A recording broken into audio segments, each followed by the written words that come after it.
జీవితంలో ఏదైనా ఒక సంభవం జరిగినప్పుడు, ఒక సంఘటన జరిగినప్పుడు నేను ఎలా స్పందించాలి, హౌ డు ఐ రెస్పాండ్, నేను ఎలా స్పందించాలండి అని ఆలోచన చేస్తే, యేసయ్య ఒక పరిస్థితి వచ్చినప్పుడు ఆయన ఎలా స్పందించాడో మనం కూడా అలా స్పందించగలిగితే దేవుని పిల్లలుగా మనం ఖచ్చితంగా ఆయన మహింపరిచిన వారం అవుతాం. కారణం ఏంటంటే పిల్లలు తల్లిదండ్రులను పోలి నడుచుకుంటూ ఉంటారు కదండి. మనం కూడా దేవుని పిల్లలం కనుక మనము దేవుని పోలి నడుచుకోవాలి. సో దేవుని మనస్సు, దేవుని స్వభావము, దేవుని వైఖరి, దేవుని ప్రవర్తన బాగా అర్థం చేసుకోవాలంటే వాక్యాన్ని బాగా చదవాలి. కారణము వాక్యము దేవుడై ఉండెను. ఆ తర్వాత మనం చూస్తే ఆ వాక్యమే శరీరధారి అయి 14వ వచనం, యోహాను సువార్త 1వ అధ్యాయం 14వ వచనంలో ఆ వాక్యము శరీరధారి అయి కృపా సత్య సంపూర్ణుడుగా మన మధ్య నివసించెను. సో వాక్కు అయిన దేవుడు, వాక్యమైన దేవుడు, వాక్యము మనకు అర్థం అవ్వాలంటే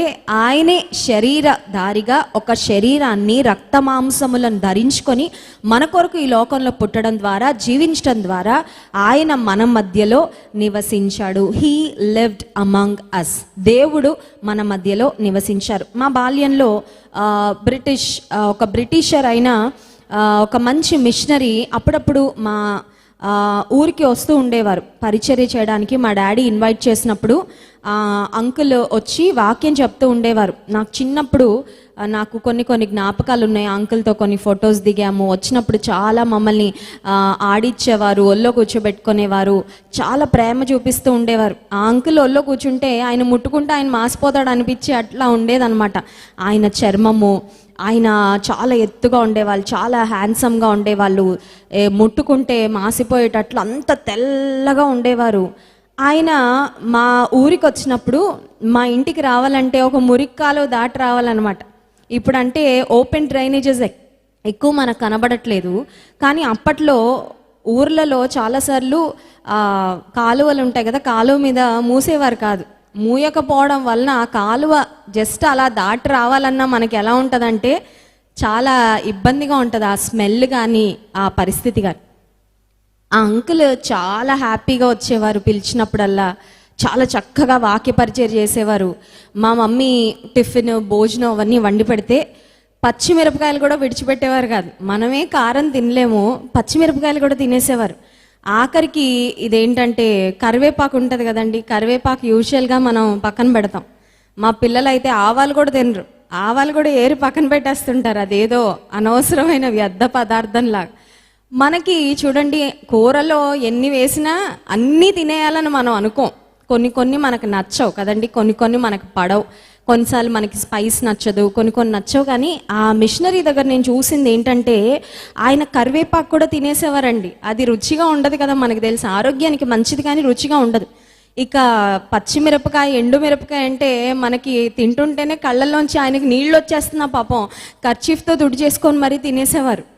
అయితే మా నాన్నగారు ఒకసారి అన్నారు, ఆయన పేరు కెనడీ గారు అనమాట. కెనడీ గారు, మీరు అంత కష్టపడి ఎందుకు తింటున్నారండి? అవి మేము ఏదో స్మెల్ కోసం, ఆ టేస్ట్ ఫ్లేవర్ కోసం వేస్తాము, అవి మీరు తినక్కర్లేదండి, పర్వాలేదంటే ఆయన అనేవారు, మీరు కూరలో వేసారంటే తినగలిగే పదార్థాలే కానీ తినకూడని పదార్థాలు మీరు వేయరు కదా. సో దేవుడు నాకేమిచ్చాడు, నేను ఏ దేశానికి వెళ్ళినా, ఏ ప్రాంతానికి వెళ్ళినా, ఏ పల్లెటూరుకి వెళ్ళినా సువార్త ప్రకటించడానికి నా ముందు దేవుడు ఏది పెట్టాడో అది నేను ప్రార్థన చేసుకొని దేవునికి కృతజ్ఞత చెల్లించి దాన్ని నేను తినడము నేను నేర్చుకున్నాను అని. నిజంగా ఆ దైవజన్ని చూసినప్పుడు చాలా ఇన్స్పిరేషన్ అనిపిస్తూ ఉండేది. ఎందుకంటే ఒక మామూలుగా బ్రతుకుతున్న వారమే ఒక మురికి కాలు ఉన్న వీధిలోంచి వెళ్ళాలంటేనో, ఒక్కొక్కసారి మా బ్రాంచెస్లో పల్లెటూర్లలో అక్కడికి కూడా పరిచర్యకి వాక్యం చెప్పడానికి ఆయన తీసుకొని వెళ్తున్నప్పుడు ఆ పల్లెటూరు ప్రజలు కొన్నిసార్లు వాళ్ళు మన దగ్గరకు వస్తుంటేనే ఒకలాంటి వాసన వచ్చేస్తూ ఉండేది. వాళ్ళంతా సివిలైజ్డ్ పీపుల్ కూడా కాదు. వాళ్ళ దగ్గరికి వెళ్ళడానికి మాకే ఇబ్బందిగా ఉండేది.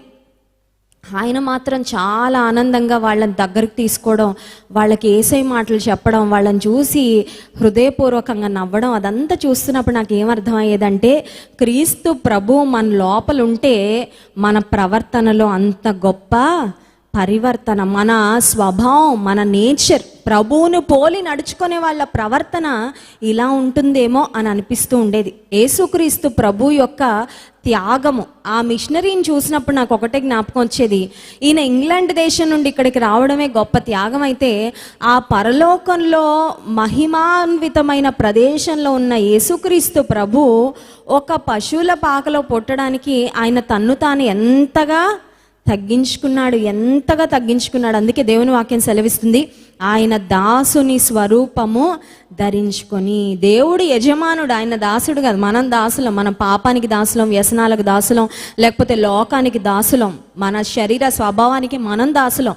కానీ యేసుక్రీస్తు ప్రభు యజమానుడు, ఆయన రాజు. ఆయన నిజానికి చెప్పాలంటే ఒక దేశానికో, ఒక ప్రాంతానికో, ఒక తెగకో, ఒక ప్రజకో ఆయన యజమానుడో రాజు కాదు, కానీ సర్వభూమికి రాజై ఉన్నాడు. సర్వభూమికి రాజు అయిన యేసుక్రీస్తు ప్రభు వాక్యమే శరీరధారి అయి కృపా సత్య సంపూర్ణునిగా మన మధ్య నివసించారు. అంటే that itself shows how much God loves us. దేవుడు మనల్ని ఎంత ప్రేమించాడో, ఆయన పరలోకాన్ని విడిచిపెట్టి రావడమే ఆయన ప్రేమను చాలా స్పష్టంగా మనకు తెలియపరుస్తుంది. సో యేసుక్రీస్తు ప్రభు ఈ లోకానికి వచ్చారు, ఈ లోకంలో బ్రతికారు. ఆయన యొక్క జీవితంలో ప్రతి వివరము మనం చూసినట్లయితే, గమనించినట్లయితే, ఆయన పలికిన ఒక్కొక్క మాట కూడా మనం చాలా నేర్చుకోవచ్చండి. ఒక్కొక్క పరిస్థితిలో ఆయన ఎలా స్పందించాడు, అసలు దేవుని హృదయము ఎటువంటి హృదయం, what kind of a heart does God have, అసలు దేవుని హృదయం ఎలా ఉంటుంది. కొంతమంది మమ్మల్ని వింత వింత డౌట్లు అడుగుతూ ఉంటారు. జాన్ వెస్లీ గారు, యేసు ప్రభు హైట్ ఎంత ఉంటుందండి? ఒక 5.5 అడుగులు ఉంటాడా? ఒక 6 అడుగులు ఉంటాడా? ఆయన ఎలాంటి వస్త్రాలు వేసుకునేవాడు? ఆయన ఏ స్టైల్లో హెయిర్ కటింగ్ చేయించుకునేవాడు? ఆయనకి ముస్టాచ్, బియర్డ్, మీసాలు, గడ్డం ఇవన్నీ ఉండేవా, లేకపోతే షేవింగ్ చేసుకునేవాడా? ఇలా ఎలాంటి చెప్పులు వేసుకునేవాడు, ఏ బ్రాండ్, ఇలాంటివన్నీ చాలా బాగా అడుగుతూ ఉంటారు. కానీ అన్నిటికంటే ప్రాముఖ్యంగా మనం తెలుసుకోవాల్సింది ఏంటంటే, యేసయ్య యొక్క హృదయము ఎలాంటిది. What kind of a heart does God have. యేసు ప్రభు ఇజ్రాయెల్లో పుట్టారు కాబట్టి ఇజ్రాయెల్ దేశంలోని సాంప్రదాయాలను బట్టో, లేకపోతే అక్కడ ప్రజలు యొక్క వస్త్రధారణను బట్టో ఆయన వస్త్రాలు వేసుకొని ఉంటాడు. అక్కడ ప్రజలు ఎటువంటి హెయిర్ స్టైల్ వేసుకొని ఉంటారో, మెయింటైన్ చేసి ఉంటారో అటువంటివే ఆయన మెయింటైన్ చేసి ఉంటారు. అయితే ప్రాముఖ్యంగా మనం స్ట్రెస్ పెట్టాల్సింది, మనం జాగ్రత్తగా గమనించాల్సిన డీటెయిల్ ఏంటంటే, యేసయ్య యొక్క ప్రవర్తన ఎలా ఉండేది, యేసయ్య యొక్క హృదయం ఎలా ఉండేది, యేసయ్య యొక్క ఆలోచన విధానం ఎలా ఉండేది, యేసయ్య ఎలా మాట్లాడేవారు, వాటిని మనం జ్ఞాపకం ఉంచుకోవాలి. ఈ రోజుల్లో సమాజం ఎలా ఉందంటే, ఏం అవసరమో అవి చూడడం మానేసి ఏం అవసరం లేదో అవి చూస్తారు. అర్థమవుతుందండి? ఎసెన్షియల్స్ అన్నీ ప్రక్కన పెట్టేసి నాన్ ఎసెన్షియల్స్ అన్నీ చూస్తూ ఉంటారు. ఇప్పుడు నేను ఇక్కడ వాక్యం చెప్తున్నాను, నేను ఏం చెప్తున్నానో దాని మీద కాన్సన్ట్రేషన్ చేయాలి. ఆత్మీయులైతే, ఆత్మీయులు కాని వారు దేని మీద కాన్సన్ట్రేట్ చేస్తారో తెలుసా? బ్లెస్సీ గారి హెయిర్ స్టైల్ ఎలా ఉంది, ఆవిడ ఎలాంటి చీర కట్టుకున్నారు, ఆవిడ ఎలాంటి క్లిప్ పెట్టుకున్నారు, ఎలాంటి వాచ్ పెట్టుకున్నారు, ఇవన్నీ చూస్తూ ఉంటారు. ఎవరు? దేవునికి ప్రాధాన్యత ఇవ్వకుండా, ఆత్మీయతకు ప్రాధాన్యత ఇవ్వకుండా మిగతా వాటన్నిటి మీద మనసు ఉండే వాళ్ళు శరీరానుసారులు, శరీరానుసారమైన విషయాలపైన మనసు ఉంచుతారంట. సో యేసుక్రీస్తు ప్రభు ఎలాంటి డ్రెస్ వేసుకున్నాడు, ఆయన ఎలాంటి హెయిర్ స్టైల్ ఉంది, ఆయనకి గడ్డం ఉందా, మీసాలు ఉన్నాయా, ఆయన ఎలాంటి చెప్పులు వేసుకున్నాడు, ఆయన ఎలాంటి ఇంట్లో ఉన్నాడు, అవన్నీ అనవసరం. కానీ అవసరమైంది ఏంటంటే, యేసుప్రభు హృదయం ఎలాంటి హృదయం, ఆయన ఒక పరిస్థితి వచ్చినప్పుడు ఆయన ఎలా స్పందించాడు, ఆయన ఎలా మాట్లాడాడు, ఆయన యొక్క ప్రవర్తన ఎలా ఉండేది, ఆ విషయాలు మనం గమనించి నేర్చుకుంటే ఖచ్చితంగా ఆత్మీయ జీవితంలో ఒక ఉన్నతమైన స్థానానికి మనము వెళ్తాం. యెషయా గ్రంథం 42వ అధ్యాయంలో 3వ వచనం చూడండి. యెషయా గ్రంథం 42వ అధ్యాయము 3వ వచనం మనం చదివినట్లయితే, యేసుక్రీస్తు ప్రభు లేక దేవుని యొక్క స్వభావము, దేవుని యొక్క గుణగణాలు, ఆయన ఒక పరిస్థితిలో ఉన్న వారిని చూసినప్పుడు ఆయన స్పందించే విధానాన్ని గురించి చాలా స్పష్టంగా మనం చూస్తాం. అందరం కలిసి చదువుకుందాం. యెషయా గ్రంథం 42వ అధ్యాయము 3వ వచనం. నలిగిన రెల్లును అతడు విరువడు, మకమకలాడుచున్న జనపనార వత్తిని ఆర్పడు, అతడు సత్యమును అనుసరించి న్యాయమును కనుపరుచును. మొదటి మాట, నలిగిన రెల్లును అతడు విరువడు. ఈ పదాలు ఫస్ట్ టైం నేను చదివినప్పుడు నాకు తెలుగు అంత ఎక్కువ రాదండి. తెలుగులో పెద్ద ప్రొఫిషియన్సీ, ఒక ఉన్నతమైన అనుభవాలు తెలుగులో ఏం లేవు నాకు. సో ఈ వర్డ్స్ యొక్క మీనింగ్ కూడా సరిగ్గా అర్థం అవ్వలేదు. ఎందుకంటే నలిగిన అంటే ఓకే, నలిగిపోయిందని అర్థం అవుతుంది. రెల్లు అంటే నాకు తెలీదు. ఆ తర్వాత మకమకలాడుచున్న జనపనార అంటే కూడా తెలీదు. ఇంగ్లీష్ బైబిల్లో మనం చూస్తే నలిగిన రెల్లు అంటే అ బ్రూయిస్డ్ రీడ్ అనే మాట మనం చూస్తున్నాం. నలిగిన రెల్లును అతడు విరువడు. బ్రూయిస్డ్, నలిగిన అంటే అర్థం ఏంటంటే మామూలుగా ఉండకుండా దానికి కొంత డ్యామేజ్ అయిపోయింది అన్నమాట. నలిగిపోయింది అంటే ఒక డ్యామేజ్డ్ స్టేట్లో ఉంది. ఇంకొక మాటలో చెప్పాలంటే బాగా నలగొట్టేసామనుకోండి, అది ఆ రెల్లు కానీ ఆ వస్తువు కానీ బాగా నలిగిపోతే పనికిరాని స్థితిలోకి వెళ్ళిపోతుంది. కొన్నిసార్లు జీవితంలో ఎదురయ్యే సంఘటనలు ఎలా ఉంటాయంటే ఒక నలిగిన అనుభవాల గుండా మనల్ని తీసుకువెళ్తున్నట్లుగా ఉంటాయి. చాలామంది తల్లులు నా దగ్గరకు వచ్చి చెప్తూ ఉంటారు, అమ్మ నా భర్తతో ఆయన బ్రతికున్నంత కాలం చాలా శ్రమలు నేను పడ్డాను, నా భర్తతోనే చాలా నలిగిపోయాను.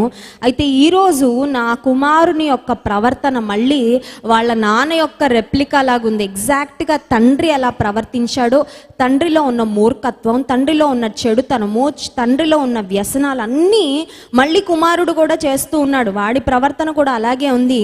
ఇక నేను ఓర్చుకోలేను, ఇక నేను తట్టుకోలేను.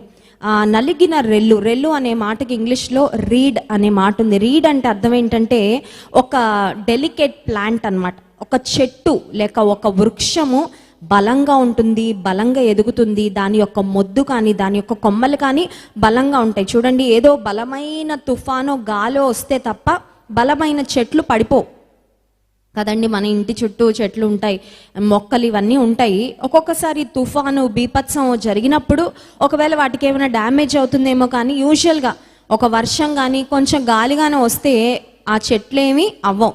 ఆ గాలికి జస్ట్ కదులుతాయి అంతే, బట్ వాటికి ఎటువంటి డ్యామేజ్ కూడా జరగదు. కానీ రెల్లు అని వ్రాయబడిన ఈ మాట ఏంటంటే it's kind of delicate thing, something delicate. అంటే ఒక చెట్టులాగా, ఒక వృక్షంలాగా బలంగా ఉండేది, లేక ఆటుపోట్లను తట్టుకునేది కాదు, కానీ ఒక బలహీనమైన ఒక రెల్లు, బలహీనమైన ఒక కొమ్మ, లేకపోతే ఒక బలహీనమైన స్థితిలో ఉన్న ఒక మొక్క అని మనం చెప్పుకోవచ్చు. ఇప్పుడు దేవుని యొక్క స్వభావం ఏంటి, దేవుని యొక్క మనసు ఏంటి అని మనం ఆలోచిస్తే నలిగిన రెల్లును అతడు విరువడు.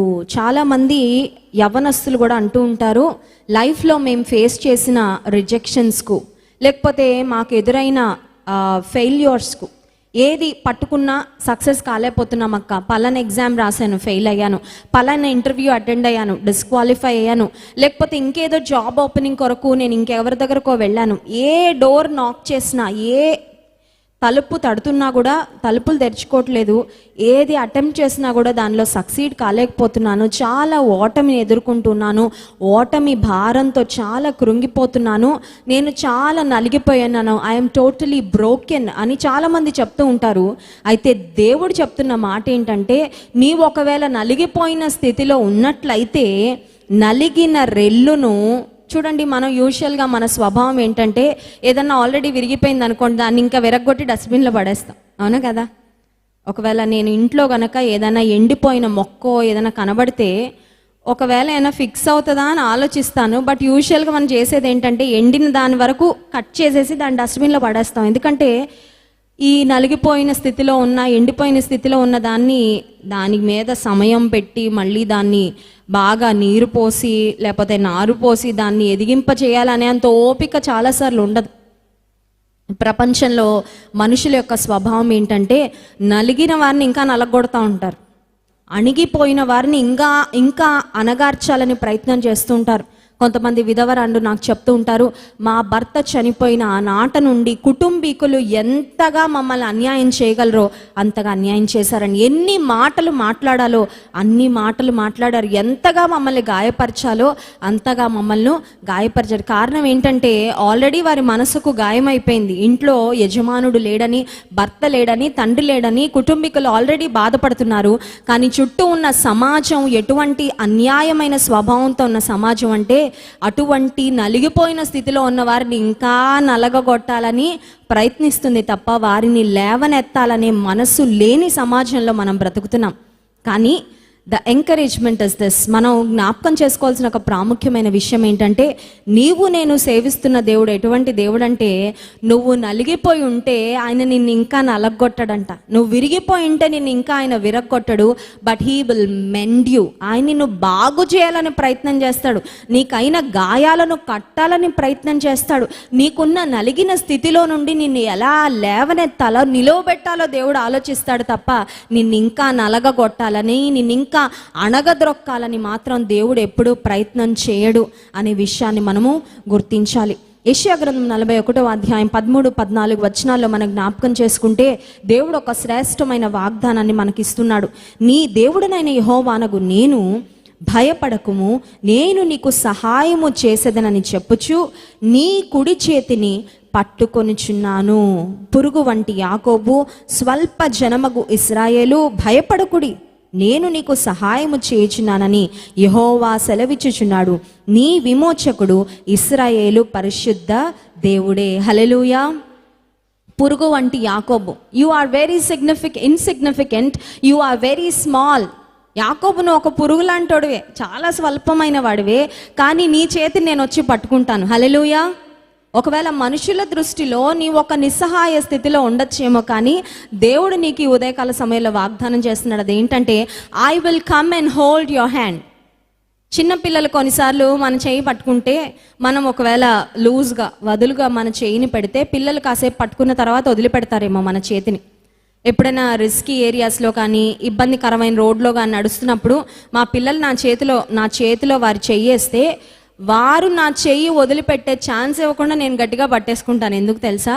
ఇక్కడ రోడ్డు బాగాలేదు, అటు ఇటు గుంటలు ఉన్నాయి, లేకపోతే ముండ్లు ఉన్నాయి, వీళ్ళు సరిగ్గా నడవకుండా బహుశా పడిపోతే నా పిల్లలకు గాయం అవుతుందని వాళ్ళు నా చేతిని పట్టుకున్నా పట్టుకోపోయినా నేనే వారి చేతిని తీసుకొని I will try to hold it tight, గట్టిగా పట్టుకోవడానికి ప్రయత్నం చేస్తాను. ఎందుకంటే ఒక కేరింగ్ మదర్గా నేను ఉండాలని ఇష్టపడుతున్నాను కాబట్టి. దేవాతి దేవుడు ఒక తల్లి కన్నా ఒక తండ్రి కన్నా ఎక్కువగా మన పట్ల శ్రద్ధ తీసుకునేవాడండి. Hallelujah. He cares much more about you than your own father and mother. ఒకవేళ నువ్వు అనుకోవచ్చు, నా తండ్రి లేడండి నాకు. కోవిడ్ స్టార్ట్ అయిన తర్వాత అనేక మంది కుటుంబాల్లో తమ తండ్రులను తమ తల్లులను పోగొట్టుకున్నారు. నిజానికి వారి బాధను ఒక్కసారి ఇమాజిన్ చేసుకుంటే, ఒక తల్లి తండ్రి మనకి ఎంత పెద్ద వయసు వచ్చినా కూడా, మనకి పిల్లలు పుట్టినా, మనకి మనవరాళ్ళు వచ్చినా మాకు ఇంకా రాలేదులేండి, బట్ మనం ఎంత పెద్ద వయసుకు వెళ్ళినా తల్లి తండ్రిని కోల్పోయాము అనేసరికి అది చాలా, దట్ పర్టిక్యులర్ సిచ్యువేషన్ షాటర్స్ ఎనీవన్. అది ఒకలాంటి కృంగదీసే పరిస్థితి. అయ్యో, ఇంకా అమ్మ లేరా, ఇంకా నేను అమ్మ అని పిలుచుకోవడానికి ఎవరు ఉండరా, ఇక నేను నాన్న అని నాకు ఒక ధైర్యం ఉన్నాడు అని నేను చెప్పుకోవడానికి నాకు ఎవరు లేరా అనుకునే స్థితి ఒకవేళ మనకు రావచ్చేమో, కానీ దేవుడు మనకు వాగ్దానం చేస్తున్నాడు ఏంటంటే, నీ లైఫ్లో ఏ వాయిడ్ అయితే క్రియేట్ అయిందో, ఏ ఖాళీ ఏర్పడిందో, బహుశా you must have lost your mother are you might have lost your father. నీ తల్లినో నీ తండ్రినో నీవు కోల్పోయి ఉండొచ్చు, నువ్వు బాగా ప్రేమిస్తున్న నీ భర్తను నీవు కోల్పోయి ఉండొచ్చు, లేకపోతే నీ కుమారుణ్ణో నీ కుమార్తెను నీవు కోల్పోయి ఉండొచ్చు. ఏ గ్యాప్ అయితే నీ లైఫ్లో క్రియేట్ అయిందో, ఏ వాయిడ్ అయితే క్రియేట్ అయిందో చూడండి. మనుషుల విలువ మనుషులు వెళ్ళిపోయాక తెలుస్తుంది అంటూ ఉంటారు. చాలాసార్లు మన జీవితాల్లో అందరూ ఉన్నంతసేపు లైట్ తీసుకుంటాం. We take people for granted.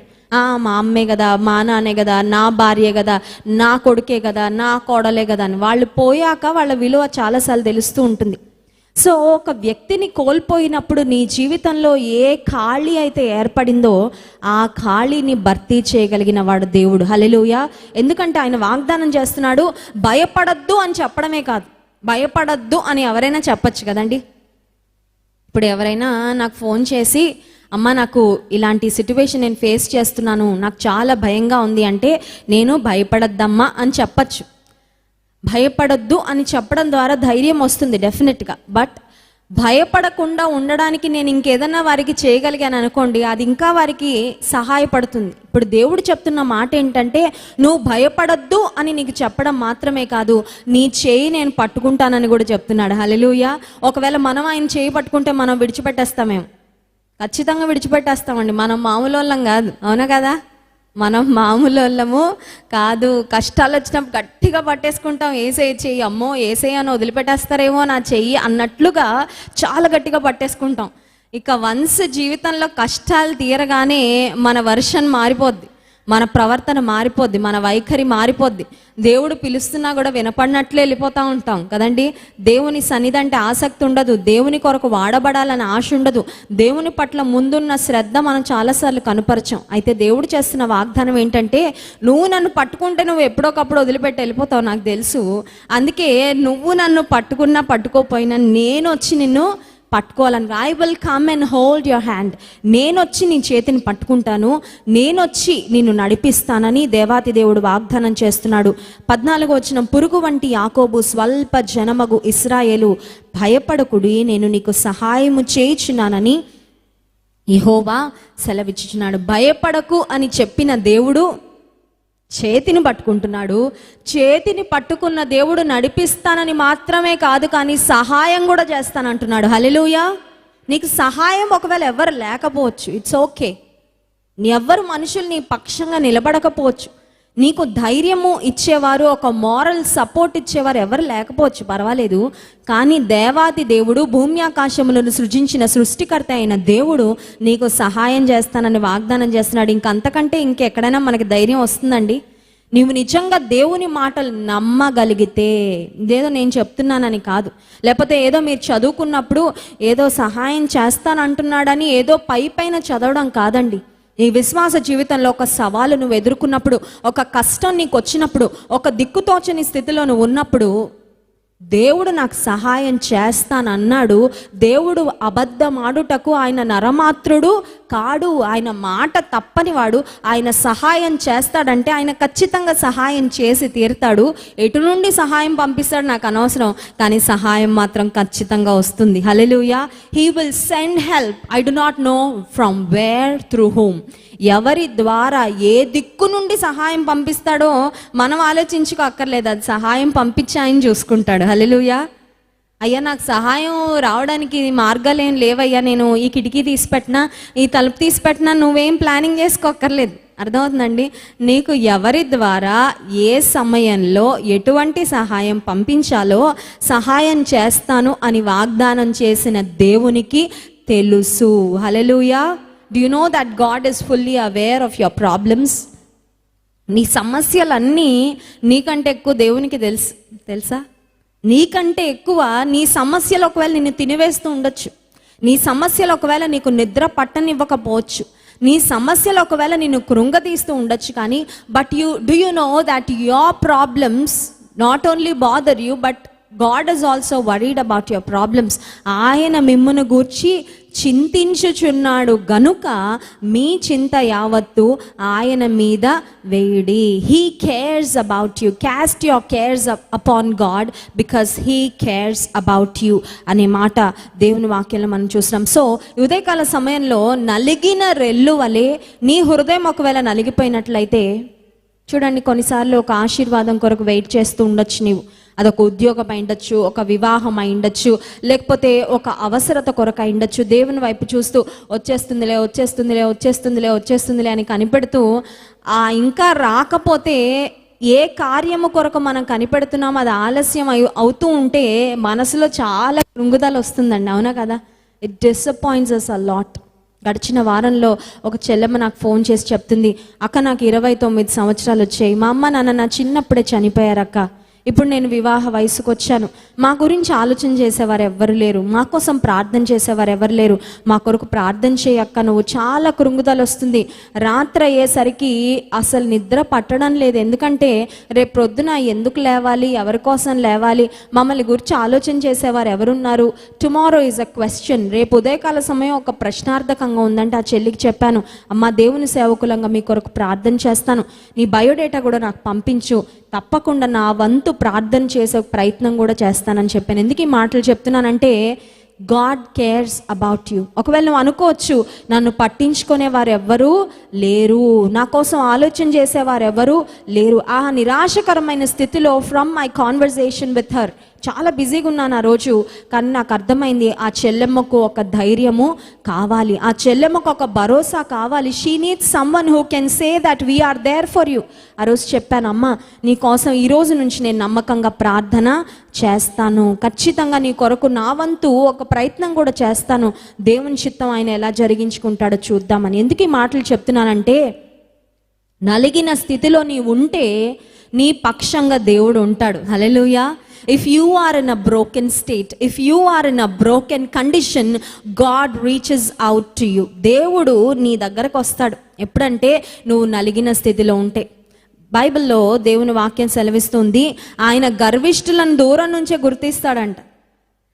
ఎవరైతే యారోగెంట్గా ఉంటారో, ప్రైడ్ఫుల్గా ఉంటారో, అటువంటి యాటిట్యూడ్తో ఉంటారో దూరం నుంచే గుర్తించి వాళ్ళని దగ్గరికి కూడా రానివ్వడంటండి. మన దేవుడు నలిగిన వారికి ఎంత ఆసన్నుడుగా ఉంటాడో, విరిగి నలిగిన స్థితిలో ఉన్న వారికి ఆయన, విరిగి నలిగిన వారిని ఆయన అలక్ష్యము చేయడు. విరిగి నలిగిన హృదయమే ఆయనకి ఇష్టమైన బలి అని దేవుని వాక్యం సెలవిస్తుంది. So when you are broken you can feel God closest to you. నువ్వు నలిగిన స్థితిలో ఉంటే దేవుని చాలా దగ్గరగా నువ్వు ఎక్స్పీరియన్స్ చేయగలవు. అట్ ద సేమ్ టైం విరిగిన స్థితిలో, నలిగిన స్థితిలో, కృంగిన స్థితిలో, తగ్గింపుతో, దీనత్వంతో నీవు ఉండకుండా, బహుశా ఒకవేళ నీ జీవితంలో నాకు ఒక ఉద్యోగం ఉంది, నాకు కొంత బ్యాంక్ బ్యాలెన్స్ ఉంది, నా భవిష్యత్తునంతా నేను ప్లాన్ చేసేసుకున్నాను, నా భవిష్యత్తు నేను నడిపించుకోగలిగినంత సామర్థ్యం ఉంది, తెలివితేటలు నాకున్నాయి అని గనుక నువ్వు విర్రవీగుతున్నట్లయితే దూరం నుండే గర్విష్ఠుల యొక్క స్వభావాన్ని కూడా దేవుడు గమనిస్తాడంట. గర్విష్ఠులకు దేవుడు విముఖుడు. దేవుడు ఎలా అంటే చూడండి, లైక్ పోల్స్ రిపెల్ అవుతూ ఉంటాయి.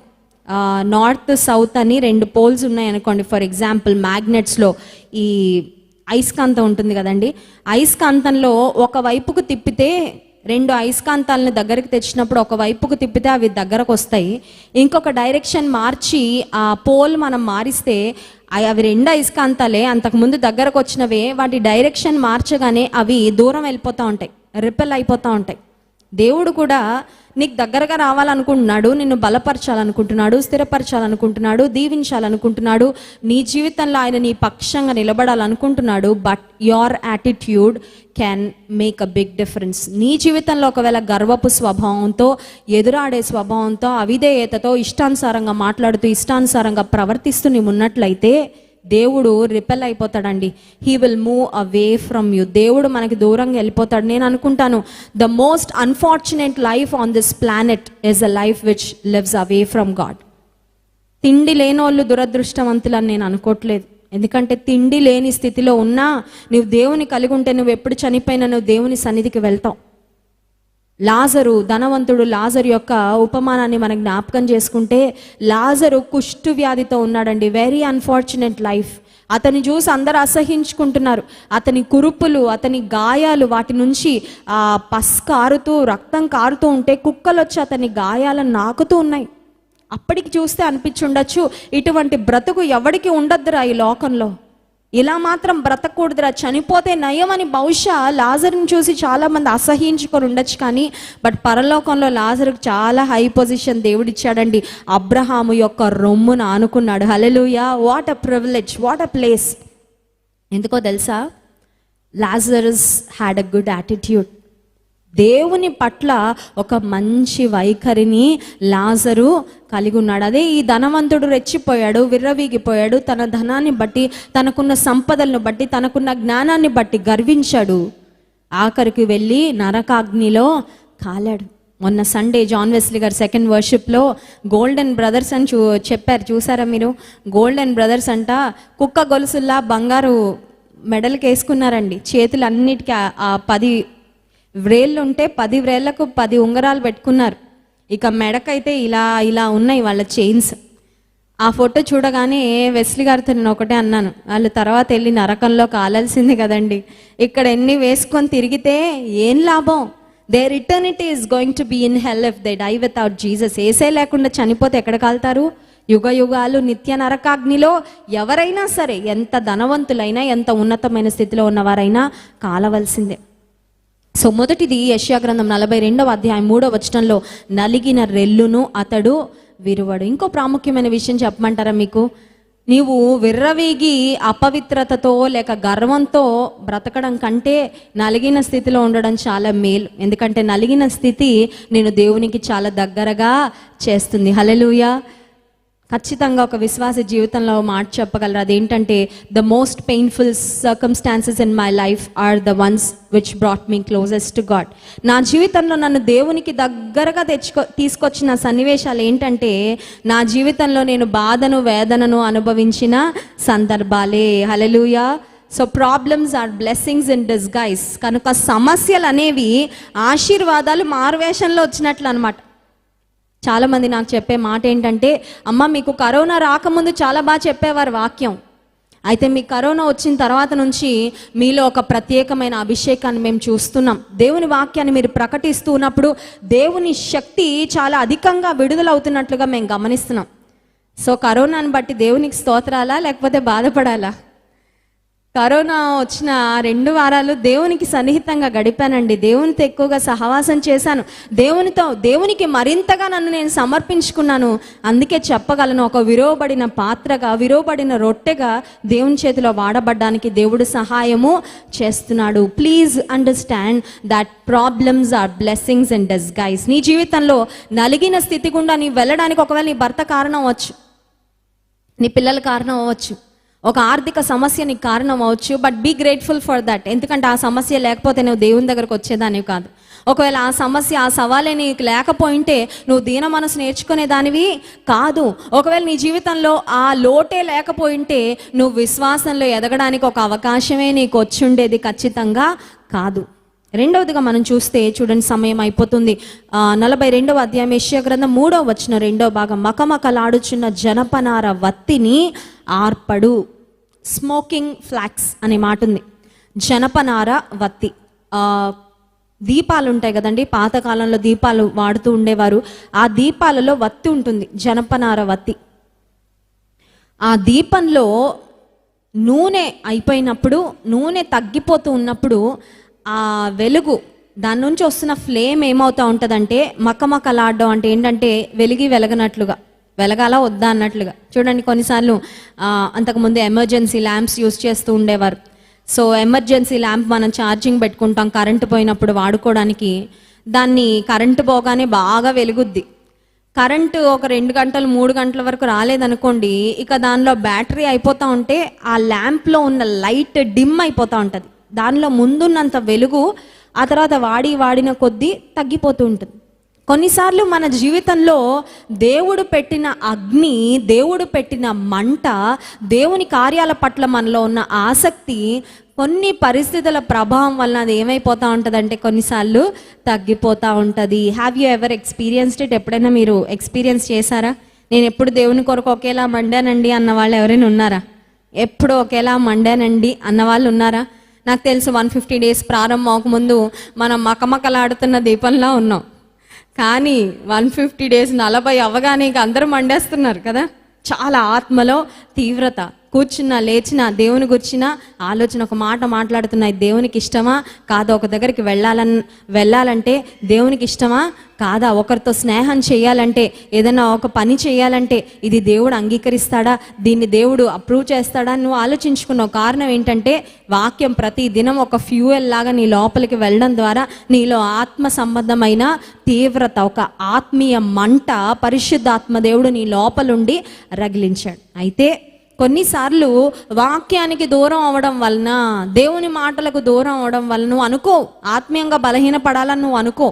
కానీ పరిస్థితుల ప్రభావం, లైక్ ఉద్యోగంలో సడన్గా డ్యూటీలు పెంచేశారు, ఏమవుతుంది? డ్యూటీలు బాగా ఎక్కువైపోయి ఆదివారం కొంతమంది మందిరం మానేస్తారు. ఆ మందిరం మానేయడం వల్ల ఏమవుతుందంటే ఆ లోపల ఉన్న నూనె, దేవుని వాక్యము, పరిశుద్ధాత్మ నూనె వారి జీవితం అనే బుడ్డిలో, వారి జీవితం అనే ఆ యొక్క పాత్రలో తగ్గిపోద్ది. ఇప్పుడు నూనె తగ్గిపోతే దీపం వెలుగుతుందా అండి? దీపం చక్కగా ప్రకాశిస్తుందా? No way.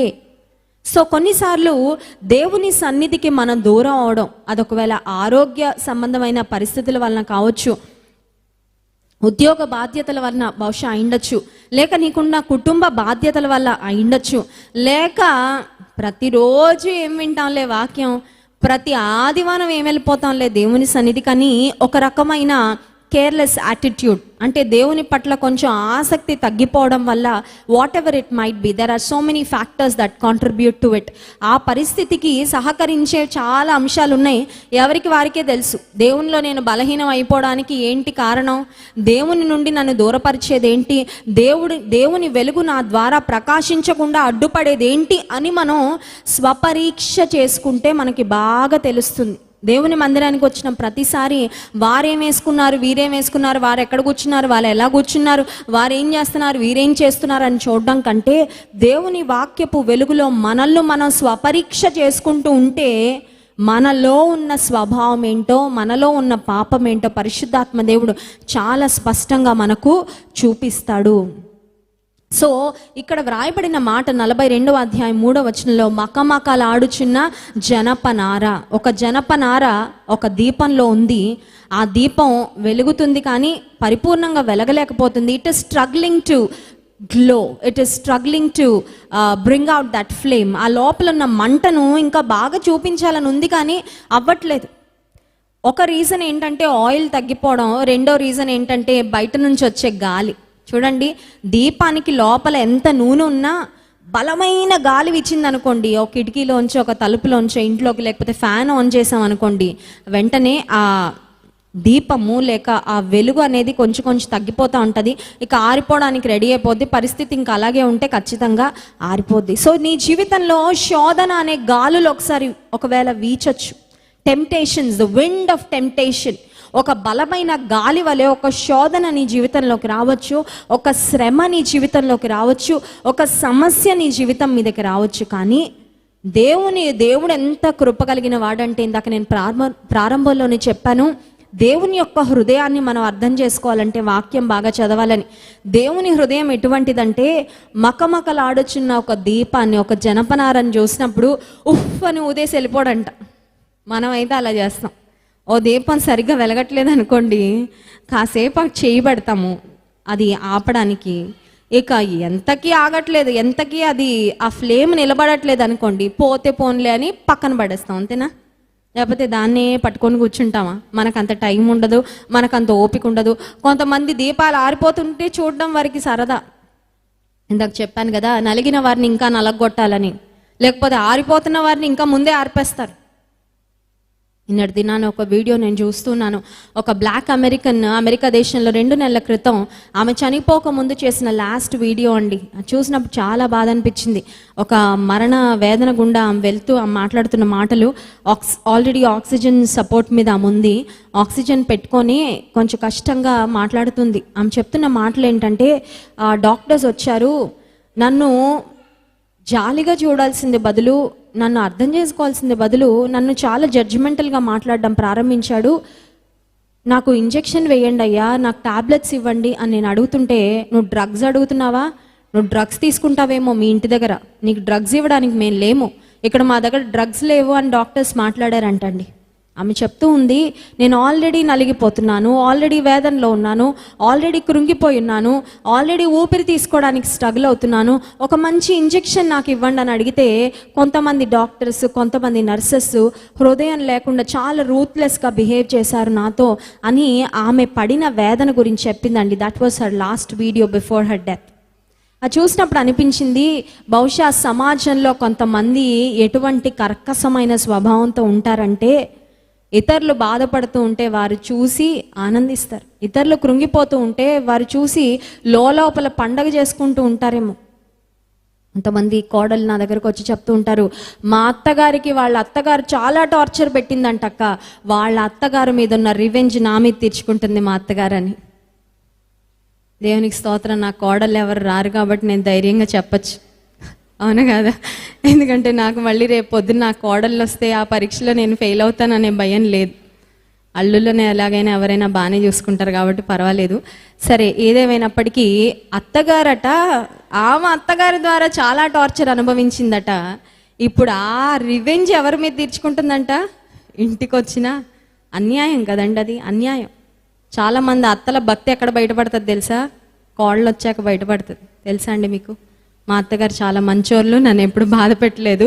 సో అది కూడా డిస్క్లైమర్ వేయాలనుకుంటున్నాను. నా జీవితంలో I'm doing good bye the grace of God. కానీ నేను చెప్తున్నాను, అనేక మంది సహోదరులు నా దగ్గరకు వచ్చి వారు ఆవేదన పంచుకుంటున్నప్పుడు కూర్చుంటే తిట్టు, నించుంటే తిట్టు, ప్రతిదానికి తప్పు పడుతూ ఉంటారు. ఏ మాట మాట్లాడినా తప్పే. మాట్లాడితే ఇలా మాట్లాడావా అంటారంట, ద్వంద్వార్థాలు తీసుకుంటారంట. మాట్లాడకపోతే నా కోడలు మాట్లాడదంటారంట. ఇప్పుడు ఈ అమ్మాయికి మాట్లాడాలో తెలీదు, మాట్లాడకూడదో తెలీదు. కూర్చుంటే కూర్చున్నావు అంటారంట, నించుంటే నువ్వు మా దగ్గర కూర్చోవా అంటారంట. అర్థమవుతుందండి? అంటే పాపం స్టెప్ వేయాలన్నా ప్రాబ్లమే, స్టెప్ వేయకుండా ఉండాలన్నా ప్రాబ్లమే. ఎందుకు ఈ మాట చెప్తున్నానంటే, మకమకలాడుచున్న జనపనారను కొంతమంది ఆర్పేయాలని ప్రయత్నం చేస్తారేమో, కృంగిపోతున్న వారిని ఇంకా కృంగదీయాలని, బలహీన స్థితిలో ఉన్న వారిని ఇంకా బలహీనపరచాలని, నిరాశలో ఉన్న వారిని ఇంకా నిరాశలకు త్రోసివేయాలని ప్రయత్నం చేస్తారేమో. కానీ నీవు నేను సేవిస్తున్న గొప్ప దేవుడు ఎలాంటి వాడంటే, మకమకలాడుచున్న జనపనారను ఆయన ఆర్పివేయడు. హల్లెలూయా. దేవుని వాక్యంలో లూకాసు వార్త 10వ అధ్యాయము 33వ వచనంలో మనం చూసినట్లయితే, ఒక వ్యక్తి యెరూషలేము నుండి యెరికోకు తాను ప్రయాణం చేస్తున్నాడు. He was going down. ఆధ్యాత్మిక జీవితంలో ఒక ఉన్నతమైన స్థితిలో ఉన్న ఈ వ్యక్తి యెరూషలేము దేవుని పట్టణము నుండి యెరికో అనే లోకంలోకి ప్రయాణం చేస్తూ ఉంటే ప్రమాదం వచ్చింది. నీ జీవితంలో కూడా దేవునిలో ఉండి నువ్వు ఒక్కసారి లోకంలోకి వెళ్ళావంటే ఖచ్చితంగా నువ్వు ప్రమాదంలో పడతావు. ఖచ్చితంగా దేర్ ఇస్ డేంజర్ అవైటింగ్. ఖచ్చితంగా నీకు అక్కడ ప్రమాదం పొంచి ఉంది అని గుర్తించాలి. సో ఈ వ్యక్తి యెరూషలేము నుండి యెరికోకు ప్రయాణం అవుతూ ఉంటే దొంగలు మీద పడ్డారు, అతని దగ్గర ఉన్నవన్నీ దోచుకున్నారు. పాపం వదిలిపెట్టేసి ఉంటే బాగుండేది, పర్సో వాలెట్టో తీసుకొని వెళ్ళుంటే బాగుండేది. ఆ దొంగలు అతన్ని కొట్టారంట. కొడప్రాణంతో అతన్ని విడిచిపెట్టి వెళ్తే ఆ మార్గంలో ఒక యాజకుడు వచ్చాడు, సైడ్ నుంచి వెళ్ళిపోయాడు. ఆ తర్వాత ఒక లేవీడు వచ్చాడు, అతను కూడా సైడ్ నుంచి వెళ్ళిపోయాడు. ఆ తర్వాత మూడవదిగా ఒక సమరయుడు వచ్చాడు. ఆ సమరయుడు ఏం చేశాడో ఒకసారి గమనించండి. 34వ వచనం, 33, 34 వచనాలు చదువుకుందాం. అయితే ఒక సమరయుడు ప్రయాణమైపోవచ్చు, అతడు పడి ఉన్న చోటికి వచ్చి అతనిని చూచి అతని మీద జాలిపడి దగ్గరకు పోయి నూనెయు ద్రాక్షారసమును పోసి అతని గాయములను కట్టి తన వాహనం మీద ఎక్కించి ఒక పూటకూళ్ళ వాని ఇంటికి తీసుకొని పోయి అతనిని పరామర్శించెను. హల్లెలూయా. ముందు జాలొచ్చిందండి. You know what, before you act, నువ్వు ఒక క్రియ చేయక ముందు నీ మనసులో వచ్చే ఆలోచన నీ క్రియలను ప్రభావితం చేస్తుంది. అందుకే ఒక వ్యక్తి అన్నాడు, be careful with your thoughts because your thoughts become words. Be careful with your words because your words become your actions అని. ఒక వ్యక్తి ముందు ఎక్కడ తప్పిపోతారో తెలుసా అండి? తలంపుల్లో తప్పిపోతారు. ఆ తలంపుల్లో వచ్చిన తప్పుడు ఆలోచనలే మాటలుగా బయటకు వస్తాయి. ఎంత ఆపుకోవాలనుకున్నా ఆగవు, ఏదో ఒక రోజు బయటకు వస్తుంది. ఆ తర్వాత మాటలలో వచ్చిన ఏదైనా సరే పాపము ఆ తర్వాత క్రియల ద్వారా బయటకు వస్తూ ఉంటుంది. ఈ వ్యక్తి అంట సమరయుడు ఆ దారిలో పడిపోయి దొంగల చేత కొట్టబడి కొడప్రాణంతో ఉన్న వ్యక్తిని చూడగానే he was moved with compassion. అతనికి జాలి వచ్చిందంటండి. హల్లెలూయా. దేవుని బిడలంగా మనం కూడా ఆ మంచి సమరయుని వలె స్పందించాలి. మనం we have to respond when we see people who are suffering. ఆ వ్యక్తిని చూడగానే సమరయునికి కనికరం వచ్చింది, జాలి వచ్చింది. ఆ తర్వాత ఏం చేయాలో అది చేశాడు. ఊరికే జాలిపడి అయ్యో పాపం అని వెళ్ళిపోలేదండి. కొన్నిసార్లు మనం అలాగే ఉంటాం, కబుర్లు చెప్తాం కానీ ఒక టైం వచ్చేసరికి మాత్రం ఆ మాటలకి క్రియలకి పొంతన ఉండదు. కానీ వ్యక్తి జాలిపడ్డాడు. ఆ తర్వాత నూనెను ఏమేం వేశాడంటండి చూడండి. అతని మీద ద్రాక్షారసము దగ్గరకు పోయి నూనెయు ద్రాక్షారసమును పోసి అతని గాయములు కట్టాడు. ఆయింట్మెంట్ లాగా అతని యొక్క వూండ్స్ని ట్రీట్ చేశాడు. నీవు నేను సేవిస్తున్న దేవుడు ఆయన నీ గాయములకు ఆపరేట్ చేయగలిగినంత బాగా ఈ ప్రపంచంలో ఇంకెవరు చేయలేరు. హల్లెలూయా. నీకు ఏ గాయమైనా, నీ దేహానికి గాయమైనా, నీ మనసుకు గాయమైనా, నీ జీవితంలో ఎటువంటి కష్టం వచ్చినా దేవుడు బాగు చేయగలిగినంత బాగా, దేవుడు బాగు చేయగలిగినంత త్వరగా ఇంకెక్కడ కూడా హీలింగ్ ఈ ప్రపంచంలో లభించదు. There is no wound in this world which God cannot heal. Hallelujah. ఈ ప్రపంచంలో దేవుడు మాన్పలేని గాయం అంటూ ఏది లేదంటండి. హల్లెలూయా. ఏ రకమైన గాయమైనా అయిండొచ్చు, God can heal your wounds. ఇప్పుడు ఈ వ్యక్తి నూనె పోసి ద్రాక్షరసము పోసి అతని గాయములను కట్టి పూటకూలి వాని ఇంట పెట్టి దానికోసం అయ్యే ఖర్చు కూడా భరించాడంట. True love is not love that is expressed in words, but true love is always expressed in actions. నిజమైన ప్రేమ మాటల్లో చూపించే ప్రేమ మాత్రమే కాదు, నిజమైన ప్రేమ క్రియలలో చూపించే ప్రేమే. ఈ మంచి సమరయుడు అదే పని చేశాడు. ఇప్పుడు నీవు నేను సేవిస్తున్న దేవుడు కూడా మకమకలాడుచున్న జనపనారను ఆయన ఆర్పడు, కానీ ఆయన ఏం చేస్తాడు తెలుసా? నూనె పోస్తాడు. హల్లెలూయా. ఆయన చెయ్యి నీ చుట్టూ పెడతాడు. ఒకవేళ నీ జీవితం ఒక చిన్న బుడ్డి దీపంలా ఉందేమో, నీ జీవితంలో వెలుగుతున్న మంట ఒకవేళ నువ్వు ఎదుర్కొంటున్న శ్రమల ద్వారానో, నిందల ద్వారానో, అవమానాల ద్వారానో, కష్టాల ద్వారానో, నష్టాల ద్వారానో, ఒకవేళ నీ జీవితం ఇక నేను ఆరిపోతానేమో, ఇక నేను దేవుని కొరకు వెలగలేనేమో, ప్రకాశించలేనేమో, ముందుకు వెళ్ళలేనేమో, maybe I will pause, maybe I will stop, ఇక ఈ జర్నీ దేవునితో నేను కొనసాగించలేను అని నువ్వు అనుకుంటుంటే దేవుడు నూనె పోస్తాడంట. నీ జీవితము అనే బుడ్డిలో ఆయన నూనె పోసి నీవు ఆయన కొరకు ప్రకాశించడానికి నీకేం కావాలో అది దేవుడు అనుగ్రహిస్తాడు. నీ చుట్టూ ఆయన చెయ్యి పెడతాడు. ఒకవేళ కష్టాలు, శ్రమలు, లేకపోతే శోధనలు అనే గాలులు నీ మీద వీస్తున్నట్లయితే వాటి నుండి నిన్ను ఆయన కాపాడుతాడు, ఆయన ప్రొటెక్ట్ చేస్తాడు. యోహాను సువార్త 1వ అధ్యాయం 16వ వచనం ఒకటి చదువుకొని ముగించుకుందాం. Gospel of John chapter 1, let's read verse 16. యోహాను సువార్త 1వ అధ్యాయం 16వ వచనం. ఆయన పరిపూర్ణతలో నుండి మనమందరము కృప వెంబడి కృపను పొందితిమి. ఇది నాకు చాలా ఇష్టమైన మాట అండి. ఆయన పరిపూర్ణతలో నుండి మనకు కృప వెంబడి కృప. దేవుని దగ్గర కృప సమృద్ధిగా ఉందంట. He has so much grace to show to you, to extend to you. దేవునికి నీకు ఇవ్వడానికి చాలా కృప ఆయన దగ్గర అందుబాటులో. నిన్న పరిస్థితులు భరించడానికి నిన్న ఆయన దగ్గర కృప ఉంది. ఆ కృప నీకు ఇచ్చాడు. ఆ కృప నీకు చాలినది. ఈరోజు నువ్వు ఎదుర్కొంటున్న సవాళ్లను దాటడానికి, అధిగమించడానికి ఈరోజు నీకు తగిన కృపను ఆయన ఇస్తాడు. మరి వాట్ అబౌట్ టుమారో? మనం చూడండి, కొంతమంది నా దగ్గరకు వచ్చి చెప్తూ ఉంటారు, నాతో ఉన్న ప్రాబ్లం ఏంటంటే అక్క, ఈ మూమెంట్ గురించి ఆలోచించినక్క, ఎప్పుడు ఫ్యూచర్ గురించి ఆలోచిస్తుంటాను. రేపేం తినాలో ఆలోచిస్తుంటుందంటే ఇవాళ ఏం తినాలో కాదంట. అర్థమవుతుందండి? అంటే ప్రజెంట్లో బ్రతకరు అనమాట. కొంతమంది ఫ్యూచర్లో బ్రతుకుతూ ఉంటారు. ఫ్యూచర్ కోసమే ఆలోచించుకుంటే జీవితం గడిచిపోద్ది. ప్రెజెంట్ మూమెంట్ నువ్వు ఎంజాయ్ చేయి, ప్రెజెంట్ మూమెంట్ నువ్వు ఆస్వాదించు. ప్రెజెంట్ ఒకవేళ సఫరింగ్ గుండా వెళ్తుంటే దాని ద్వారా ఆత్మీయ పాఠాలు నేర్చుకో. ఇప్పుడు దేవుడు నీకు ఏ పరిస్థితులు అనుమతించాడో వాటిలో ముందుకు సాగిపో. అంతేగాని రేపు పొద్దున గురించి రేపు చూసుకోవచ్చు. ఏ నాటి కీడ ఆనాటికి చాలునని దేవుని వాక్యంలో ఉంది. ఈరోజు కీడొచ్చింది, అబ్బో రేపు ఇంకెంత కీడొస్తుందో, రేపటి కీడు రేపు చూసుకోవచ్చు. రేపు ఒకవేళ కీడొస్తే ఆ కీడును జయించడానికి దేవుడు తన కృపను నీకు విస్తరింపచేస్తాడు. His grace is sufficient for you.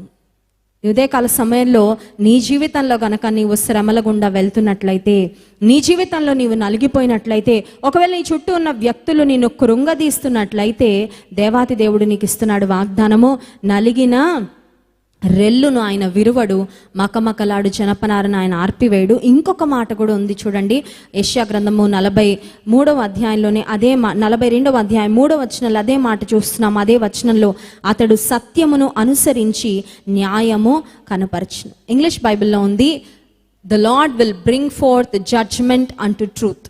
దేవుడు జడ్జి చేస్తాడండి.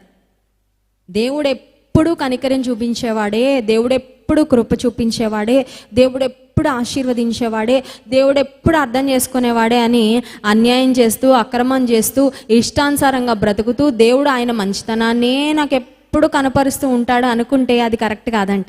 He will also bring judgement. ఆయన అక్రమస్తులకు, అన్యాయస్తులకు ఖచ్చితంగా ఆయన న్యాయము తీరుస్తాడు. మన దేవునికి ఏ విధంగా ఒక కాయిన్కు హెడ్ అండ్ టెయిల్ ఉంటుందో, హెడ్ టెయిల్ ఉంటుంది కదండి, ఒక కాయిన్లో 2 వైపులు ఉంటాయి. అలాగే దేవునిలో ఒక వైపు ప్రేమ ఉంటే మరొక వైపు ఆయన న్యాయము ఉంది. He's a God of love, but he is also a God who judges. పాపాన్ని ఆయన ఖండిస్తాడు, పాపాన్ని ఆయన ద్వేషిస్తాడు, సత్యమును అనుసరించి న్యాయమును కనపరుస్తాడు. కళ్ళు మూసుకోండి, ప్రార్థన చేసుకుందాం. ఉదయకాల సమయంలో దేవుడు తన వాక్యం ద్వారా మనతో మాట్లాడాడు. ఒకవేళ నలిగిన స్థితిలో, విరిగిన స్థితిలో, కృంగిన స్థితిలో నీవు ఉన్నట్లయితే దేవుడు నీతో మాట్లాడుతున్నాడు. He is there for you, he is there on your behalf. ఆయన్ని పక్షంగా ఉన్నాడు, ఆయన్ని పక్షంగా ఉన్నాడు. దావీదును అందరూ తృణీకరించారు, అందరూ త్రోసివేశారు, అందరూ చిన్న చూపు చూశారు, కానీ దేవుడు దావీదు పక్షంగా నిలబడ్డాడు. Yes, and God has promised that he will establish the throne of David forever. దావీదు యొక్క సింహాసనాన్ని తరతరముల వరకు స్థాపిస్తానని దేవుడు వాగ్దానం చేశాడు. నీవు సేవిస్తున్న దేవుడు, ఆయన నీ శ్రమను చూసి ఆయన మౌనంగా ఉండేవాడు కాదు. సహోదరి, చెల్లెమ్మ, సహోదరుడా, నీ జీవితంలో ఒకవేళ నీవు కృంగిపోయి ఉన్నావేమో, దేవునితో మాట్లాడుతున్నాడు.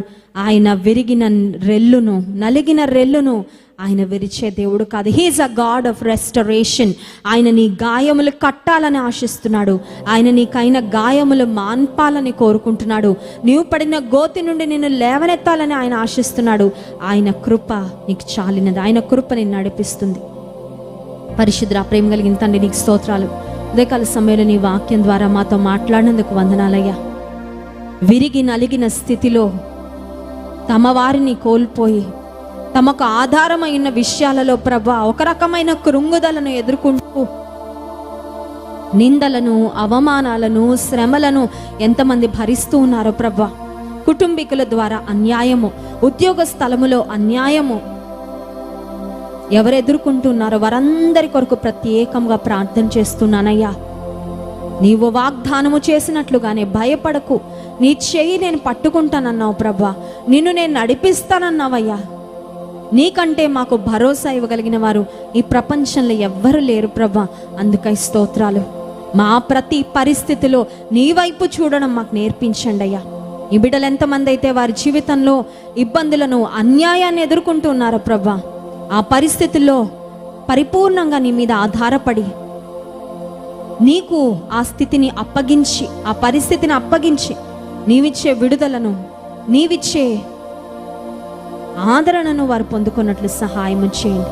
విన్న వాక్యం మా హృదయాల ఫలింప చేయమని ఘనత, మహిమ, ప్రభావములు మీకే చెల్లిస్తూ యేసు నామమున ప్రార్థిస్తున్నాము తండ్రి. ఆమేన్.